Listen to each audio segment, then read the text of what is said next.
Welcome, here I've got iPhone 13 mini and I'm gonna show you how to change aspect ratio in the camera app at this device. So let's start by tapping on the camera button to open it, and for now we are on standard photo mode.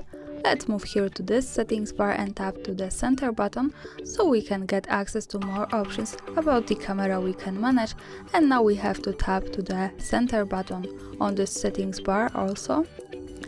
And we have access to aspect ratio. We are in 4:3. Let's move to left to square 1. So as you can see, the background has changed to 1:1 aspect ratio.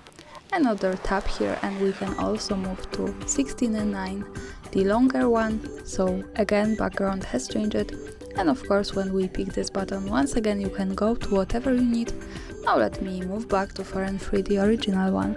And that's all. Thanks for watching, subscribe our channel and leave the thumbs up.